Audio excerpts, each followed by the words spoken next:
¿Qué tal amigos y amigas de este mundo? El día de hoy nos adentramos en la historia de un personaje cuyo viaje encapsula la peligrosa dualidad de un sueño puertorriqueño distorsionado.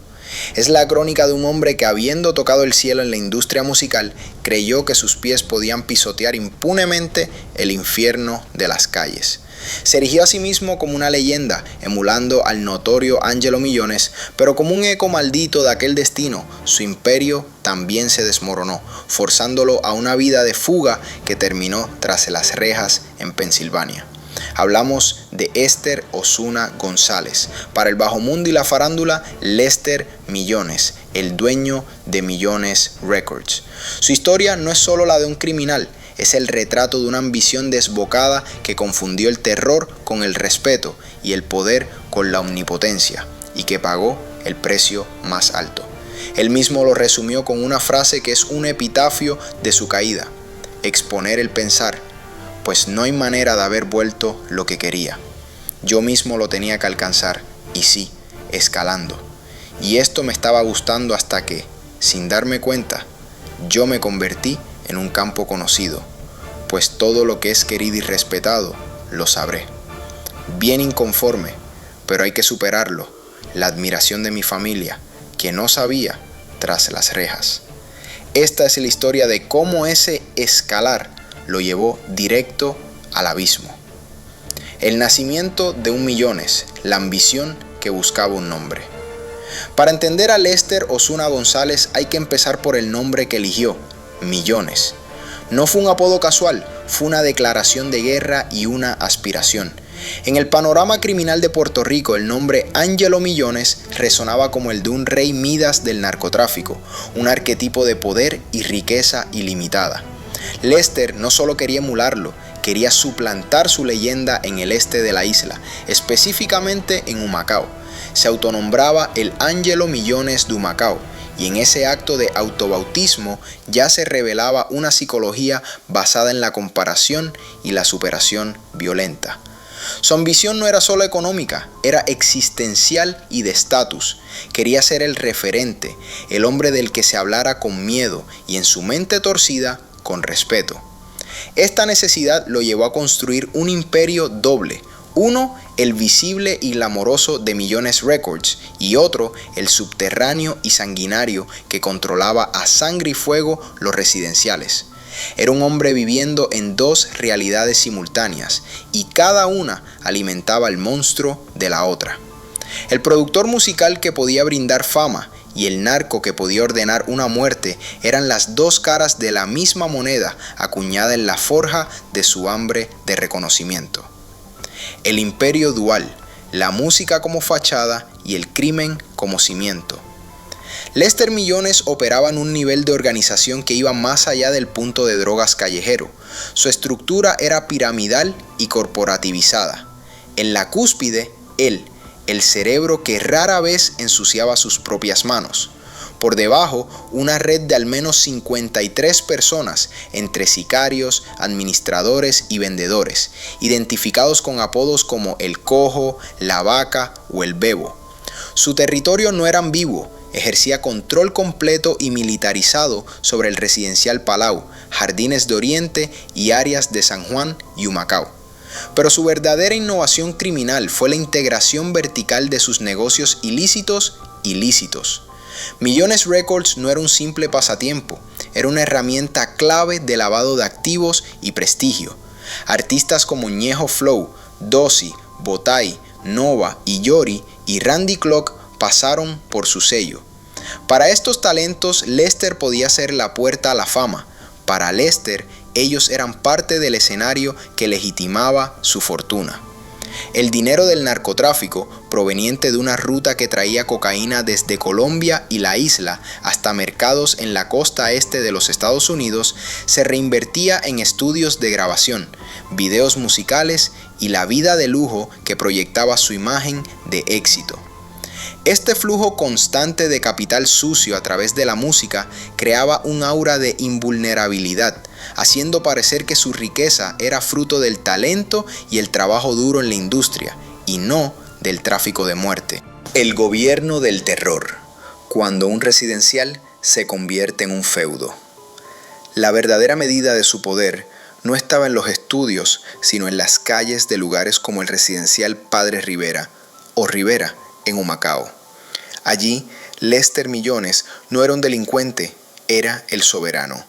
Su combo, en alianza con los Rompe-On, implementó un golpe de Estado comunitario que anuló por completo al Estado. Instauraron un régimen de control absoluto. Amenazaron al cartero para controlar quién recibía correspondencia. Impusieron un sistema de checkpoint donde hasta los maestros del programa Head Start tenían que mostrar identificación para entrar a servir a los niños. Los residentes no podían recibir visitas sin la autorización explícita del combo. Esto transformó la comunidad en un feudo aislado, un territorio ocupado donde la ley era la palabra de Lester. La pregunta que resonaba entre los vecinos aterrorizados: ¿por qué la policía no había intervenido? Habla de dos realidades: o de una parálisis institucional ante el nivel de violencia desplegado, o de una penetración tal del miedo que sofocaba cualquier denuncia. Este control no era solo para vender drogas, era para demostrar un poder omnipotente, para ejercer la dominación total que Lester asociaba con su título de Millones. El modus operandi: astucia, traición y violencia ejemplarizante. Lester operaba con la frialdad de un estratega. Entendía que el miedo era un instrumento más efectivo que la confrontación constante.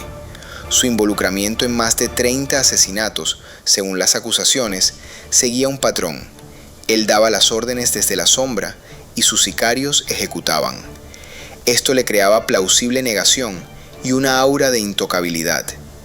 Pero el caso que desnuda su crueldad calculada es el del homicidio de El Viejo Guzmán en 2014. Guzmán, una figura respetada, el papá de los coroneles, en Humacao, se negó a cooperar en una masacre que Lester planeaba.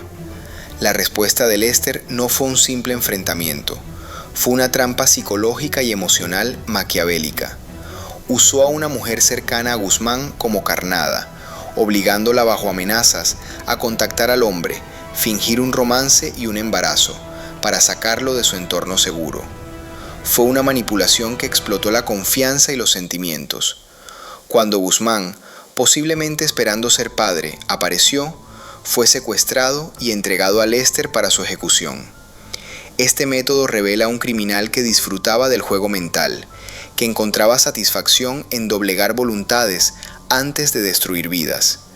No era un acto de calor, era un asesinato premeditado con ensañamiento táctico, diseñado para mandar un mensaje nítido a cualquiera que pensara en desafiarlo: ni tus allegados más íntimos están a salvo.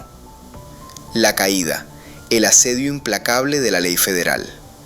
La ilusión de omnipotencia de Lester Millones se estrelló contra la maquinaria imparable de la justicia federal coordinada. Su caso no fue resuelto por una redada improvisada, sino por una investigación prolongada y multisagencial que unió los recursos del FBI, la DEA, el Homeland Security Investigations, HSI, y la Policía de Puerto Rico. El operativo de 2018, con 35 allanamientos simultáneos, fue el clímax de meses o años de recolección de inteligencia. Los agentes no solo buscaban drogas, rastreaban patrones financieros, intercepciones de comunicaciones y la estructura completa de la organización. La acusación de un gran jurado contra 35 miembros fue un golpe maestro que desarticuló la red de un solo tajo. Lester, convertido en un correcaminos, intentó huir, escondiéndose en Pensilvania, pero el cerco ya estaba cerrado. Su captura lejos de la isla demuestra el alcance extraterritorial de las agencias federales. La fianza de $200,000 que no pudo pagar y su encarcelamiento en una prisión de máxima seguridad marcaron el fin de su fuga. Las penas que él y sus cómplices enfrentaban, de 10 años a cadena perpetua, reflejaban la gravedad de sus crímenes, que iban desde conspiración narcotraficante hasta el asesinato del sargento Luis Méndez Maldonado en 2016, un cargo que agregaba la sombra de atacar a un oficial de la ley. Para comprender la verdadera magnitud de la operación de Lester Millones, es crucial diseccionar no solo su brazo criminal, sino el funcionamiento minucioso de su brazo legítimo. Millones Records no era un capricho ni un hobby, era el componente crítico de una sofisticada máquina de lavado de activos y poder social. Mientras sus sicarios imponían el orden a balazos en los residenciales, en sus estudios de grabación se libraba otra batalla por el control, esta vez de la narrativa pública y el flujo financiero. El dinero proveniente del tráfico de cocaína, una operación logística que iba desde los puertos clandestinos de la isla hasta las calles de Pensilvania, necesitaba un destino que no levantara sospechas. ¿Qué mejor que la volátil y siempre sedienta de capital industria del entretenimiento? Las inversiones en equipos de alta gama, sesiones de estudio interminables, videos musicales filmados en locaciones lujosas y giras relámpago eran el conducto perfecto. Una factura de $50,000 por la producción de un video no era un gasto, era una transacción de blanqueo perfecta. Se podía justificar con contratos, parecía el gasto legítimo de una disquera en ascenso, y al mismo tiempo construía la imagen pública de Lester como un visionario cultural, un mecenas de la calle, desviando la mirada de las autoridades y lavando su reputación junto con su dinero. Este mecanismo tenía una segunda capa, más siniestra, la cooptación y el control del talento artístico. Artistas como Ñejo Flow, Dozy o Randy Clock se encontraban en una encrucijada diabólica. Para un joven cantante de Humacao o Carolina, firmar con Millones Records podía parecer el billete dorado. Lester ofrecía lo que muchas disqueras legítimas no: avances rápidos en efectivo, acceso a producción de primera y una promesa de protección en un ambiente competitivo y a menudo violento. Pero ese contrato era un pacto fáustico. Detrás de los coros y los beats pesados, los artistas se convertían, conscientemente o no, en empleados de un cartel. Sus éxitos, sus rostros en la televisión, sus canciones que sonaban en la radio, se transformaban en herramientas de legitimación para el jefe. Cada vez que un tema de Millones Records sonaba en una fiesta, Lester no solo ganaba regalías, ganaba influencia cultural. El mensaje era claro: él no solo controlaba los puntos de droga, sino también el sonido de la generación. Sin embargo, esta proximidad los ponía en riesgo inmenso. Podían ser usados como mensajeros involuntarios en conflictos de la calle, sus letras analizadas por fiscales en busca de confesiones veladas, o sus carreras destruidas por la simple asociación cuando el imperio cayera. Vivían en una jaula de oro, donde la creatividad estaba siempre manchada por el origen del dinero que la financiaba. La paradoja psicológica de Lester Millones se enraiza en esta disonancia cognitiva monumental. Él mismo hablaba de ser un campo conocido, querido y respetado. ¿Cómo conciliaba el hombre que ordenaba una masacre con el productor que celebraba el éxito de su artista en un escenario? La respuesta está en la mentalidad feudal que adoptó. En su mente, Humacao y sus residenciales no eran parte de un estado democrático, eran su señorío. Del mismo modo que un señor feudal del medievo patrocinaba a los juglares para que cantaran sus hazañas, Lester patrocinaba artistas para que glorificaran, aunque fuera de forma velada, su estilo de vida y su poder.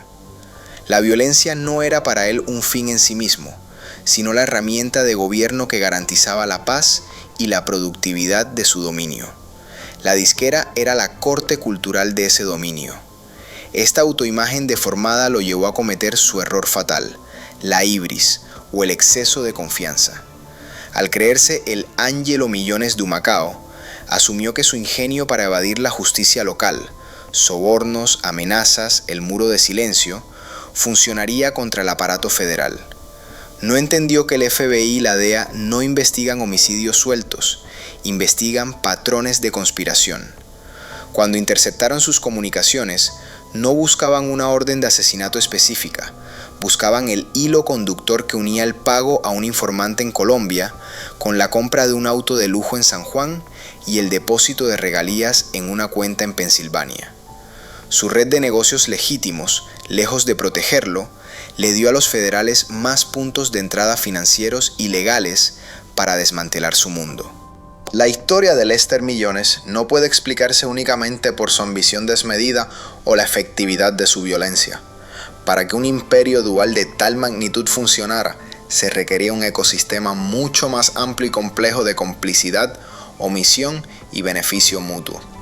Detrás del jefe visible y sus sicarios existía una red a menudo invisible de actores que, ya sea por acción directa, conveniencia o miedo, permitieron que la maquinaria girara. Este es el sustrato social y económico sin el cual ningún Millones puede florecer. Era un sistema donde la línea entre el mundo legítimo y el ilegital se difuminaba no solo en el estudio de grabación, sino en oficinas, instituciones y la cotidianidad de una comunidad bajo asedio. Primero estaban los facilitadores profesionales, un imperio que movía cocaína a través del Atlántico y lavaba millones a través de una disquera. No operaba con maletines de efectivo bajo el colchón.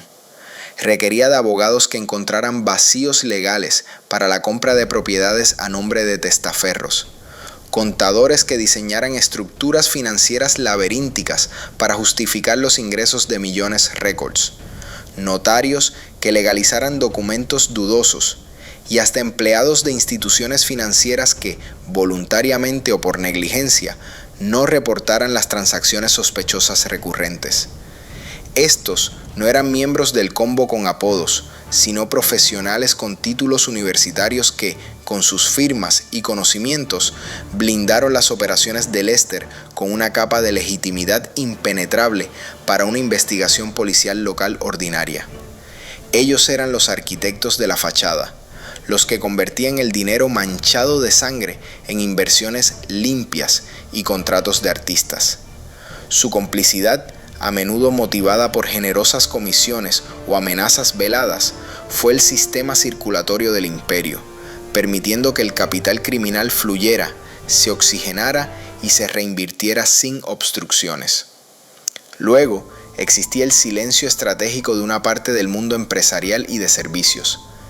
En los territorios controlados, los negocios legítimos, colmados, talleres mecánicos, salones de belleza, se enfrentaban a una elección imposible: cooperar o perecer.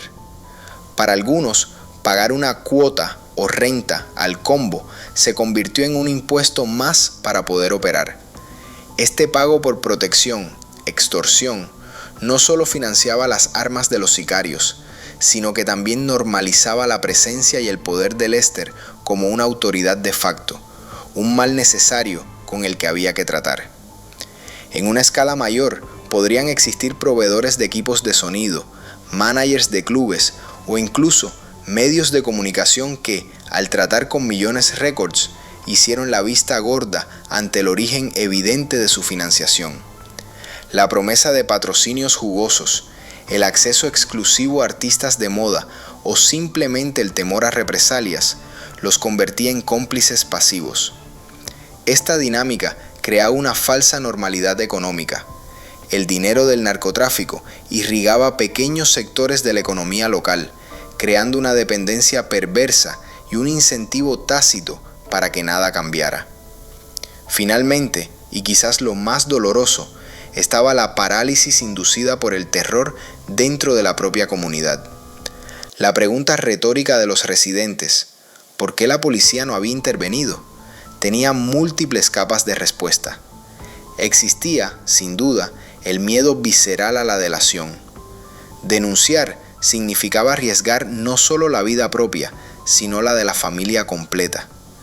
Este terror era el arma más efectiva de Lester, un arma de destrucción del tejido social. Transformaba vecinos en potenciales enemigos, sofocando cualquier atisbo de organización comunitaria contra el combo. Pero también existía una dimensión de desesperanza institucional histórica. En muchas comunidades marginadas, la desconfianza hacia las autoridades es profunda, alimentada por experiencias de abandono, corrupción o respuestas lentas e inefectivas. Cuando el Estado parece ausente en proveer seguridad, empleo y oportunidades, el poder que se impone por la fuerza, aunque sea monstruoso, llena un vacío. Lester no solo ofrecía miedo. Para algunos jóvenes sin perspectivas, Su combo ofrecía un sentido de pertenencia, propósito y poder económico inmediato en un entorno que les negaba todo lo demás. Esta dinámica convertía a víctimas potenciales en reclutas o, al menos, en espectadores silenciosos. Era un ciclo vicioso. El crimen organizado explotaba el abandono social para crecer, y su crecimiento reforzaba la sensación de que el Estado era irrelevante o incapaz.